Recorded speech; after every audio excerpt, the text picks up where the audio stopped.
Assalamualaikum warahmatullahi wabarakatuh. Jumpa lagi di YouTube channel Neni Damai, YouTube channel yang membahas tentang soal-soal KSM kompetisi sains madrasah untuk tahun 2022. Nah, di video kali ini saya akan membahas tentang soal KSM lanjutan bagian keempat dari soal-soal KSM IPS MTS 2022. Nah, sebelum kita lanjut ke pembahasan soalnya, please silahkan klik tombol subscribe dan bunyikan tanda loncengnya ya, agar kalian bisa terus mendukung channel ini.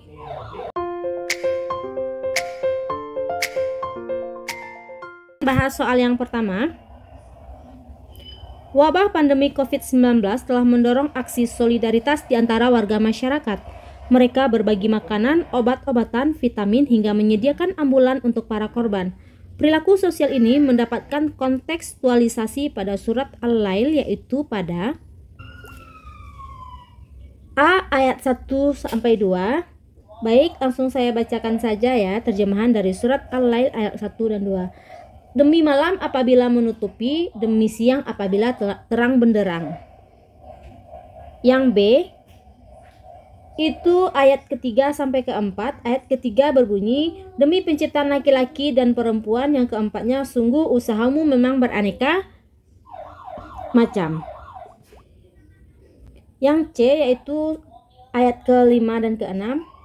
Maka barang siapa memberikan hartanya di jalan Allah dan bertakwa dan membenarkan adanya pahala yang terbaik, berarti di ayat 5 ini ada menjelaskan tentang barang siapa yang memberikan hartanya di jalan Allah. Ini salah satunya adalah berbagi makanan, berbagi obat-obatan, adalah vitamin hingga menyediakan ambulan untuk para korban.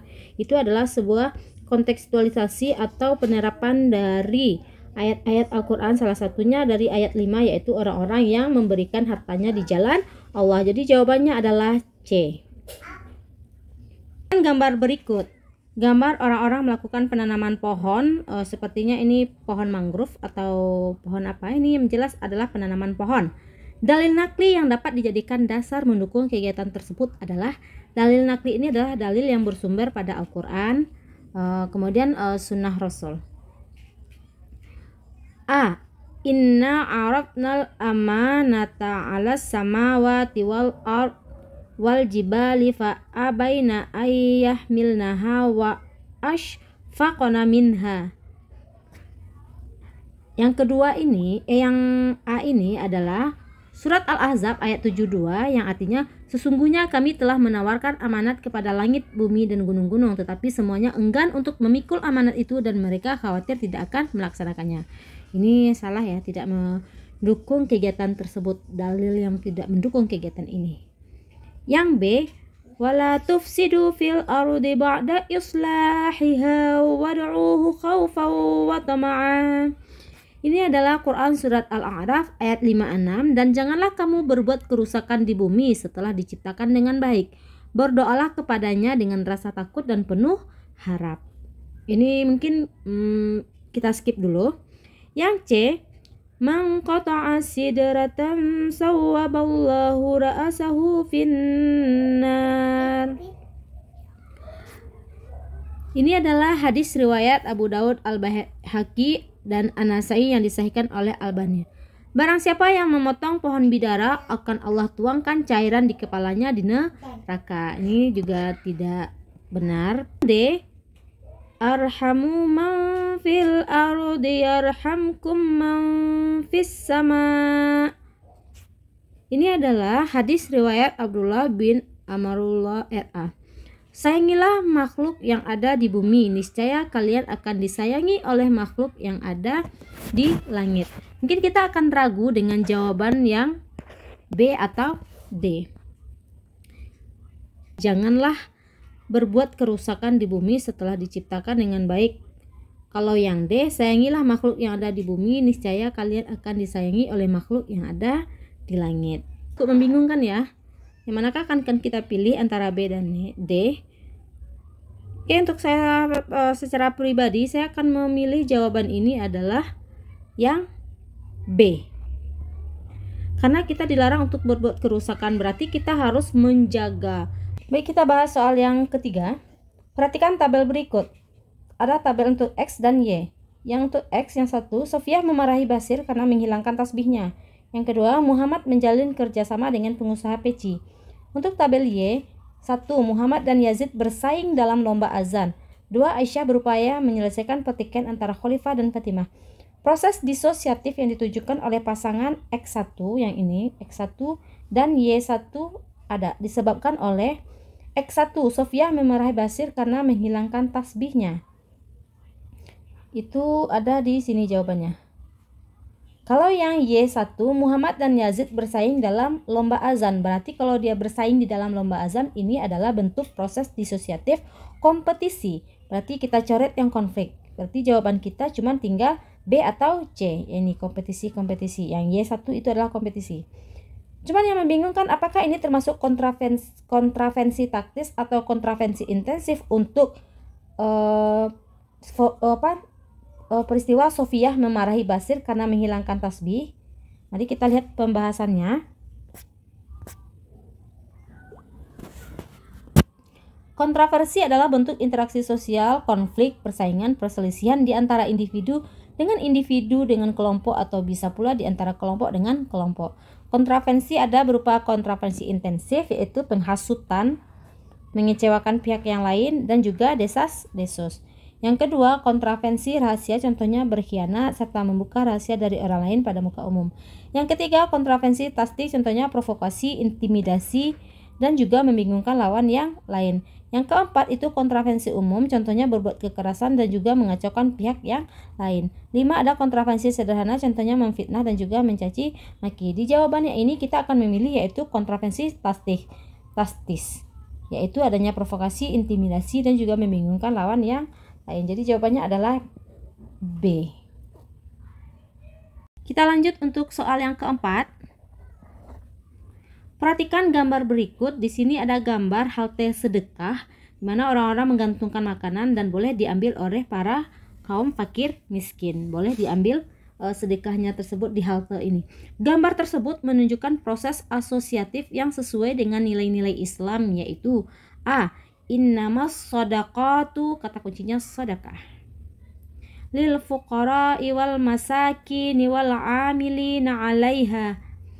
Nah, potongan ayat yang di A ini adalah surat At-Taubah ayat 60 yang artinya sesungguhnya zakat itu atau sedekah itu hanyalah untuk orang-orang fakir, orang-orang miskin, pengurus-pengurus zakat. Kemudian yang B, qul ma anfaqtum min khairin falil walidaini wal aqrabin. Itu adalah potongan dari surat Al-Baqarah 215 yang artinya apa saja harta yang kamu nafkahkan hendaklah diberikan kepada ibu bapak dan kaum kerabat. Kalau yang C, fa anna lillahi khumsahu walir rasuli walidhil qurba wal yatama wal masakini wa banis sabil. Surat Al-Anfal ayat 41, dan ketahuilah sesungguhnya segala yang kamu peroleh sebagai rampasan perang maka 1/5 untuk Allah, Rasul, kerabat Rasul, anak yatim, orang miskin, dan ibnu sabil. Yang D, waman azlamu mimman mana'a masajidallahi ayyudhkara fiha ismuhu wa sa'a fi kharabiha. Itu adalah surat Al-Baqarah 114. Dan siapakah yang lebih zalim daripada orang yang melarang di dalam masjid-masjid Allah untuk menyebut namanya dan berusaha merobohkannya. Untuk gambar yang tentang halte sedekah ini, sebenarnya tanpa kamu ketahui apa saja makna atau terjemahan dari masing-masing ayat pada potongan option A, B, C, dan D ini, kamu sudah bisa menjawab dengan kata kuncinya sedekah. Jadi kita bisa menjawab langsung yang A. Baik, kita lanjut ke soal yang kelima. Sebagai ketua RW, Pak Ilham seringkali dihadapkan situasi yang sulit dalam menghadapi masyarakatnya yang plural, budaya, agama, dan pola pikir hingga kepentingan berbeda sehingga mempengaruhi proses interaksi sosial masyarakatnya yang tak jarang menimbulkan masalah. Meski demikian, Pak Ilham tidak membeda-bedakan warganya. Semua diperlakukan sama. Meski Pak Ilham beragama Islam dan menjadi ketua RW, bukan berarti memberikan perlakuan khusus kepada beberapa warganya. Sikap dan tindakan Pak Ilham ini adalah wujud interaksi sosial dan penerapan nilai-nilai Islam, yaitu A. Akomodatif dan bersikap toleran, B. Asimilasi dan bersikap toleran, C. Akomodatif dan bersikap adil, D. Asosiatif dan bersikap adil. Interaksi sosial akomodatif yaitu interaksi yang berkaitan dengan upaya penyelesaian masalah atau konflik yang terjadi antara pihak-pihak yang terlibat. Kalau interaksi sosial asosiatif adalah bentuk interaksi sosial positif yang mengarah pada kesatuan dan keutuhan masyarakatnya. Kalau dilihat di sini di cerita ini, Pak Ilham itu lebih memilih kepentingan untuk kesatuan dan keutuhan masyarakatnya. Jadi bagaimanapun untuk tetap menjaga kesatuan dan keutuhan masyarakatnya, Pak Ilham itu tidak akan membeda-bedakan warganya dan semua diperlakukan sama. Berarti dia adalah bersikap adil. Nah, jadi asosiatif dan bersikap adil. Baik, kita lanjut untuk soal yang ke-6. Please carefully read the following verse of Allah. Artinya adalah silakan baca ayat Al-Quran berikut, firman Allah berikut maksudnya.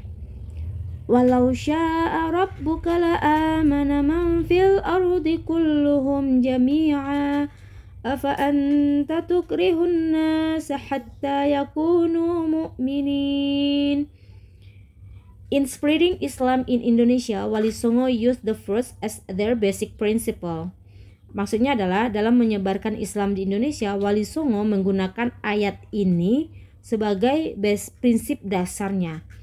Prinsip dasar ini adalah kita harus tahu dulu ini ayat apa dan surat apa dan bagaimana terjemahannya. Ternyata potongan ayat tersebut adalah Quran surat Yunus ayat 99 yang artinya, dan jika Tuhanmu menghendaki, tentulah beriman semua orang di bumi seluruhnya. Tetapi apakah kamu memaksa manusia agar mereka menjadi orang-orang yang beriman?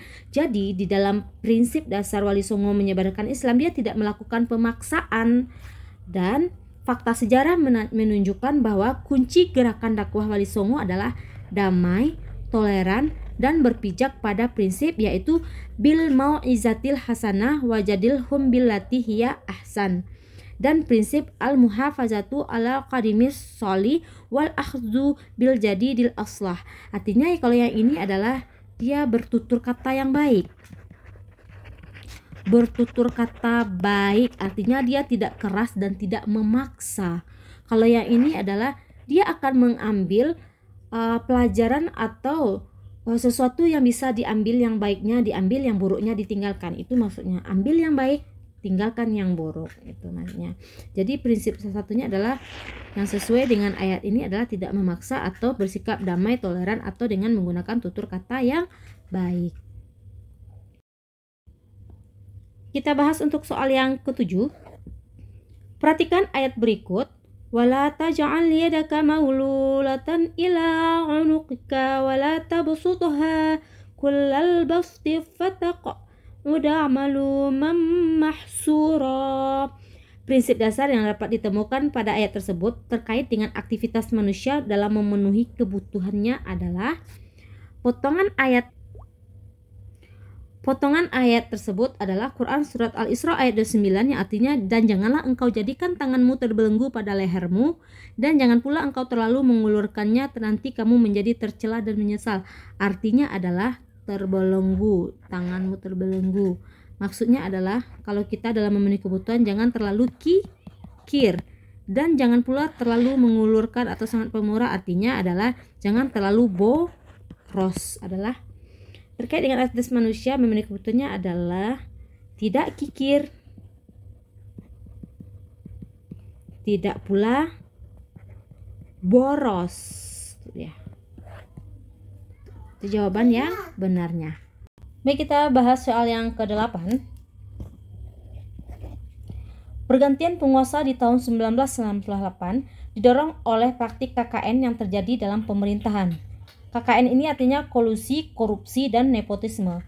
Praktik ini bertentangan dengan nilai dalam Al-Quran seperti surat Al-Maidah ayat 2. Wa ta'awanu 'alal birri wat taqwa wa la ta'awanu 'alal itsmi wal 'udwan wattaqullaha innallaha syadidul 'iqab. Tuliskan arti dari ayat tersebut dan hubungkan makna dari ayat tersebut apakah termasuk dalam korupsi, kolusi, atau nepotisme. Arti dari surat Al-Maidah ayat 2 adalah, dan tolong menolonglah kamu dalam kebaikan dan takwa, dan janganlah tolong menolong dalam berbuat dosa dan permusuhan. Bertakwalah kepada Allah, sungguh Allah sangat berat siksaannya. Kita harus mengkaji terlebih dahulu apa itu korupsi, kolusi, dan nepotisme. Secara sederhananya, korupsi itu adalah bentuk penyelewengan untuk kepentingan pribadi. Misalnya, kita diamanahkan mengelola sebuah dana, tapi kita korupsi uangnya, kita selewengkan dana tersebut. Sedangkan kolusi adalah merupakan suatu persekongkolan rahasia untuk maksud yang tujuan tidak baik atau menjatuhkan sesuatu. Kalau nepotisme, adalah kecenderungan untuk mengutamakan kerabat kita atau sanak saudara kita dalam jabatan atau pangkat di lingkungan pemerintahan. Ini artinya adalah ketika kita menjadi seorang pemimpin, lalu kita menolong kerabat-kerabat kita untuk bisa duduk di pemerintahan tersebut, atau menolong kerabat-kerabat kita duduk di perusahaan tersebut. Itu adalah suatu bentuk nepotisme. Itu adalah tolong menolong dalam hal berbuat dosa dan permusuhan. Karena apa? Dengan adanya nepotisme itu akan membangkitkan permusuhan di antara orang lain. Karena seharusnya orang lain yang misalnya mendapati sebuah pangkat atau jabatan atau kedudukan tertentu, tetapi karena adanya nepotisme sehingga orang lain tersebut tersingkir dan kita masukkan sanak saudara kita yang menduduki posisi tertentu tersebut. Jadi jawabannya adalah nepotisme. Di dalam ayat ini adalah kita dilarang untuk nepotisme. Oke, soal terakhir. Beragam proses kreatif dilakukan masyarakat kota untuk mengisi aktivitas keseharian selama masa pembatasan sosial. Dengan bantuan mediasi platform digital seperti Zoom, WhatsApp, Google Meet, blog, dan buku online, mereka mempraktikkan beragam aktivitas baru seperti bertanam dengan sistem hidroponik, beternak, hingga membuat kerajinan tangan. Masyarakat ini dapat melakukan aktivitas baru tersebut dengan bantuan informasi dan pengetahuan yang terdapat atau tersebar di piranti-piranti digital tersebut. Berdasarkan teks ini, sebenarnya pertanyaannya ini, kalaupun kamu tidak membaca bagian yang di atas, cukup baca yang di bagian di sini. Klasifikasikan platform digital yang memediasi terjadinya interaksi masyarakat yang bersifat satu arah dan dua arah. Yang untuk satu arah itu platform digitalnya PD, kita singkat PD. Platform digitalnya adalah berupa blog dan buku online. Karena dengan memanfaatkan blog atau buku online kita hanya bisa membaca, tetapi kita tidak bisa berdiskusi. Kalau piranti atau platform digital dua arah itu adalah Zoom, karena kita bisa diskusi dengan pembicara, bisa dengan WhatsApp, kita juga bisa bertukar cerita atau berdiskusi melalui WhatsApp, juga bisa melalui Google Meet. Ini dia. Yang satu arah blog buku online, kalau yang dua arah adalah Zoom, WhatsApp, dan Google Meet. Oke, itu sekian pembahasan soal KSM untuk bagian keempat untuk KSM MTS 2022. Terima kasih sudah menonton video ini. Terus dukung YouTube channel Neni Damai dengan cara klik subscribe dan bunyikan tanda loncengnya untuk menerima notifikasi video terbaru. Jangan lupa untuk share ke teman-teman kalian, dan terima kasih sudah menonton. Jangan ditunggu untuk video pembahasan selanjutnya. Assalamualaikum warahmatullahi wabarakatuh.